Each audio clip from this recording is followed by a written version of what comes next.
Good morning student. आज हम बात करेंगे हमारी पाठ्य पुस्तक क्षितिज का गद्य खंड, जिसका प्रथम अध्याय है नेताजी का चश्मा। नेताजी का चश्मा, जो कि लेखक स्वयं प्रकाश के द्वारा लिखा गया। सबसे पहले मैं आपको स्वयं प्रकाश जी के बारे में जानकारी प्रदान कर दूँ। स्वयं प्रकाश जी का जन्म 1947 में इंदौर, मध्य प्रदेश में हुआ। मैकेनिकल इंजीनियरिंग में पढ़ाई करके एक औद्योगिक प्रतिष्ठान में नौकरी करने वाले स्वयं प्रकाश जी का बचपन और नौकरी का बड़ा हिस्सा राजस्थान में बीता है। फिलहाल ये स्वैच्छिक सेवानिवृत्ति के बाद भोपाल में रहते हैं और हिंदी साहित्य की जो वसुधा नामक पत्रिका है उसके संपादन से जुड़े हुए हैं। 1980 का जो दशक था, 8वें दशक में उभरे हुए स्वयं प्रकाश आज समकालीन कहानी के प्रमुख हस्ताक्षर माने जाते हैं। उनके 13 कहानी संग्रह प्रकाशित हो चुके हैं, जिनमें प्रमुख है सूरज कब निकलेगा, आएंगे अच्छे दिन भी, आदमी जात का आदमी और संधान उल्लेखनीय हैं। उनके बीच में विनय और ईंधन उपन्यास चर्चित रहे हैं। उन्हें पहल सम्मान, वनमाली पुरस्कार, राजस्थान साहित्य अकादमी पुरस्कार आदि पुरस्कारों से पुरस्कृत किया जा चुका है। मध्यम वर्गीय जीवन के कुशल चितेरे स्वयं प्रकाश की कहानियों में वर्ग शोषण के विरुद्ध चेतना है। वर्ग शोषण यानी उच्च वर्ग और निम्न वर्ग में जो भेदभाव है उसके प्रति चेतना का भाव इनके साहित्य में दिखाई देता है। तो हमारे सामाजिक जीवन में जो जाति पाति, धर्म, पंथ, संप्रदाय, लिंग आदि के आधार पर जो भेदभाव हो रहे हैं, उन भेदभावों के खिलाफ भी प्रतिकार का, विद्रोह का भाव है। इनकी रचनाएं रोचक किस्सा गोई शैली में लिखी गई है। किस्सा गोई यानी कहानियों की तरह। उनकी कहानियाँ हिंदी की वाचिक परंपरा को समृद्ध करती है। वाचिक परंपरा का मतलब है कि बोलकर कोई कहानी सुनाई जाती है, उसी तरह इनकी रचनाओं को भी बोल करके सुनाया जा सकता है।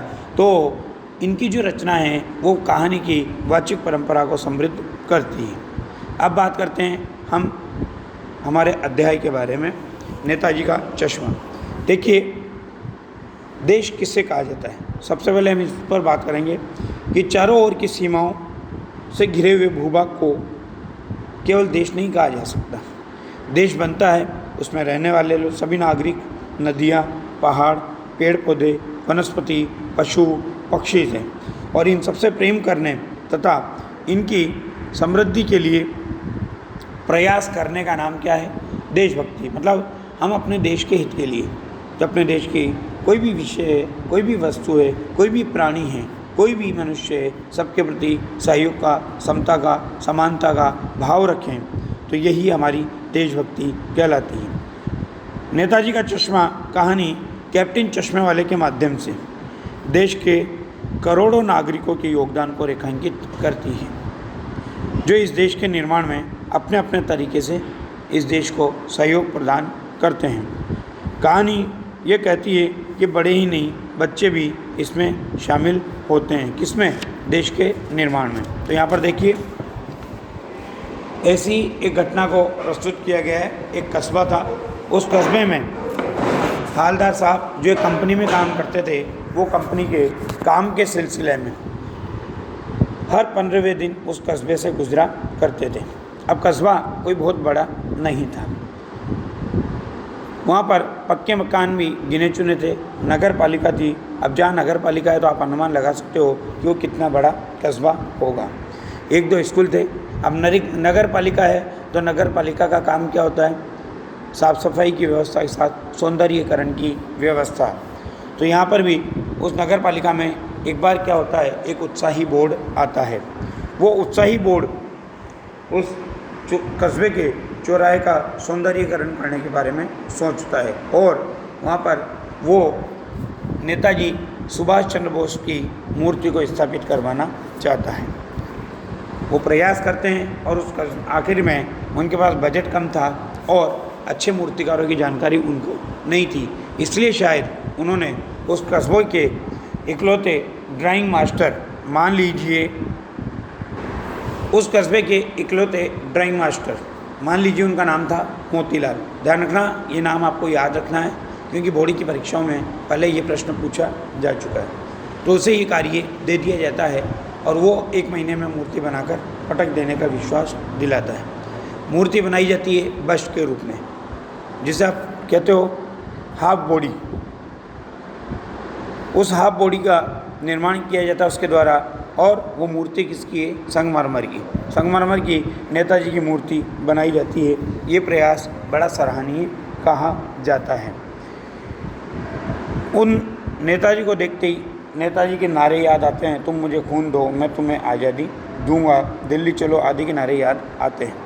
परंतु उस मास्टर के द्वारा उस नेताजी की मूर्ति में एक कमी रख दी जाती है। वो कमी क्या थी?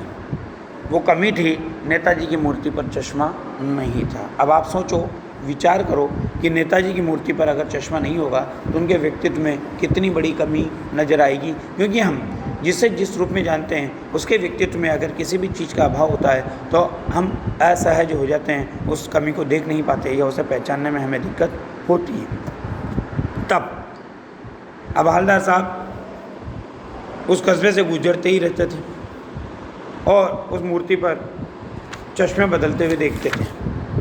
अब वो सोचते, जब मास्टर बनाना भूल गया तो मूर्ति पर चश्मे कहाँ से आते हैं? तो वो क्या करते हैं, वहाँ चौराहे पर एक पान वाले की दुकान है जहाँ पर वो हमेशा पान खाने के लिए रुका करते थे। अब जब पान खाने के लिए रुकते थे तो एक बार उनका कौतूहल दबाने योग्य नहीं रहा, तो उन्होंने क्या किया, उस पान वाले से उस चश्मे के बारे में जानकारी प्राप्त करना चाहिए। तब पान वाले ने उस चश्मे के बारे में बताते हुए उनको कहा कि ये चश्मा कैप्टन चश्मे वाला करता है। अब वो पूछते हैं कि क्यों करता है, किस लिए करता है? तो अब वो क्या समझाता है, देखिए व्यापारिक दृष्टिकोण यहाँ पर बताया गया है। पान वाले का व्यक्तित्व तो बताया गया है कि पान वाला कैसा था, काला मोटा खुश मिजाज आदमी था, उसके मुंह में पान ठुसा हुआ था। हवलदार साहब का इस प्रकार का प्रश्न सुनकर के वो आंखों ही आंखों में हंसता है, उसकी तोंद थिरकती है, पीछे घूमकर वो दुकान के नीचे पान थूकता है और अपने लाल काली बत्ती से दिखा करके बोलता है, क्या बोलता है कि ये काम कौन करता है? कैप्टन चश्मे वाला करता है। तब वो पूछते हैं क्या करता है? हवलदार साहब समझ नहीं पाते, तो वो कहता है चश्मा चेंज कर देता है। कि क्यों कर देता है? तो वो बताता है कि कोई ग्राहक आ गया और उस ग्राहक को वैसे चश्मे की आवश्यकता है, तो वो उस चश्मे को उतार करके मूर्ति पर नेताजी से क्षमा मांगते हुए दूसरा चश्मा फिट कर देता है और ग्राहक को वो उतार कर दे देता है। अब हवलदार साहब को ये बात कुछ समझ में आती है। अब हवलदार साहब रोज़ाना उस कस्बे से गुजरते और उस मूर्ति पर बदलते चश्मों को देखते। अब तो इस प्रकार से हवलदार साहब का दैनिक दिनचर्या, मतलब हर 15 दिन में आना और पान वाले के पास रुकना, पान खाना और आगे निकल जाना। एक बार वो उस कैप्टन के व्यक्तित्व के बारे में उससे पूछते हैं, तब वो उस कैप्टन का, उसकी भावना का, उसकी क्रिया का, उसकी गतिविधि का, उसकी देशभक्ति का मजाक उड़ाते हुए कहता है कि वो लंगड़ा क्या जाएगा फौज में, पागल है पागल, वो देखो उसको, वो आ रहा है, आप उससे से बात कर लो, फ़ोटो वोटो छपवा दो उसका कहीं। इट मीन्स आप देखिए सबसे बड़ी बात क्या आती है यहाँ पर कि जब तक उन्हें हवलदार साहब को कैप्टन के व्यक्तित्व के बारे में जानकारी नहीं थी, तब तक तो वो क्या मानते थे कि वो कोई शारीरिक रूप से हष्ट पुष्ट और बलिष्ठ आदमी होगा, कोई भूतपूर्व सैनिक होगा, आज़ाद हिंद फौज का सिपाही होगा या उसका नाम ही कैप्टन होगा। लेकिन जब वो उसको देखते हैं तो वास्तव में वो बूढ़ा सा, मरियल सा, लंगड़ा सा आदमी था। उसके सिर पर गांधी टोपी, आंखों पर काला चश्मा था, एक हाथ में छोटी संदूक थी और दूसरे हाथ में एक बांस पर टंगे बहुत सारे चश्मे लिए अभी अभी गली से निकला ही था। अब उसके इस प्रकार के व्यक्तित्व को देख करके और पान वाले के द्वारा की गई टिप्पणी को देख करके हवलदार साहब को बहुत बुरा लगता है। क्योंकि अगर हम साधारण दृष्टिकोण से भी सोचते हैं, सामान्य मानवीय दृष्टिकोण से भी सोचें, तो साफ साफ बात है, हमें किसी की शारीरिक असक्षमता का, असामर्थ्य का मजाक नहीं उड़ाना चाहिए। ये मानवीयता नहीं होती। तो यहाँ पर कैप्टन के द्वारा क्या किया जाता है, पान वाले के द्वारा क्या किया जाता है कि कैप्टन का मजाक उड़ाया जाता है। उसे ऐसा लगता है कि वो कैप्टन ऐसा किस लिए करता है, कैप्टन ऐसा इसलिए करता है कि वो लोकप्रियता प्राप्त करना चाहता है, इसलिए टिप्पणी में क्या कहता है, उसका फ़ोटो वोटो कहीं पर छपवा दो। जब वो उसके बारे में ज़्यादा जानकारी प्राप्त करना चाहते हैं तो पान वाला बताने के लिए तैयार नहीं होता, तब हवलदार साहब आगे बढ़ जाते हैं और बहुत समय तक उनका ये दिनचर्या चलती रहती है, आना, पान खाना, रुकना और मूर्ति पर बदलते चश्मों को देखना। एक बार ऐसा हुआ कि मूर्ति के चेहरे पर कोई भी किसी भी प्रकार का चश्मा नहीं था। उस दिन पान की दुकानें भी बंद थी, चौराहे की अधिकांश दुकानें बंद थी। अगली बार भी उन्हें मूर्ति के चेहरे पर कोई चश्मा दिखाई नहीं देता।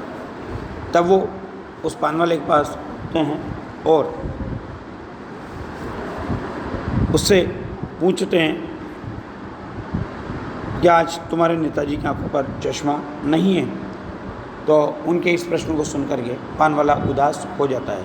यहाँ पर देखिए, पान वाले के व्यक्तित्व में मानवीय संवेदना का भाव दिखाई देता है कि एक व्यक्ति की मृत्यु पर दुख सभी को होता है तो वो भी दुखी दिखाई देता है। और क्या कहता है, दुखी होकर, उदास होकर उसकी आंखों में आंसू आ जाते हैं। वो कहता है कि साहब, कैप्टन मर गया।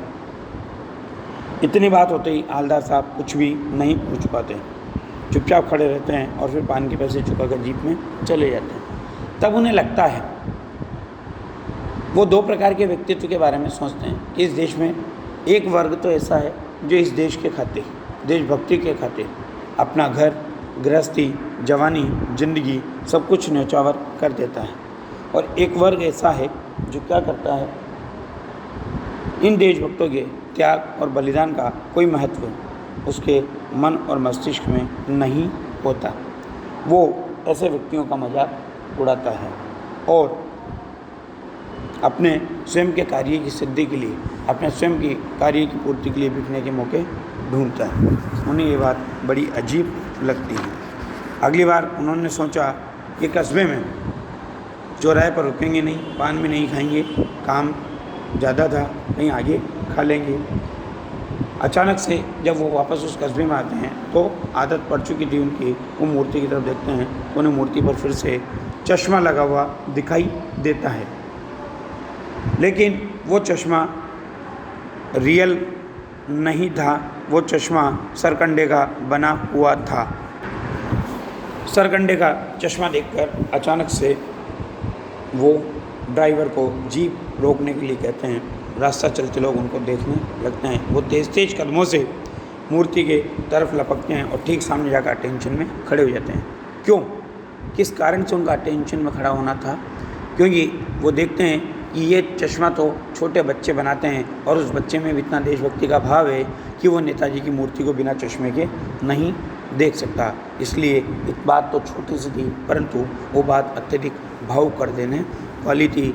इस प्रकार से नेताजी चश्मे वाले उस मूर्ति पर लगे चश्मे को देख करके भावुक हो जाते हैं। इस रचना में ये सारी बात स्पष्ट की गई है। धन्यवाद।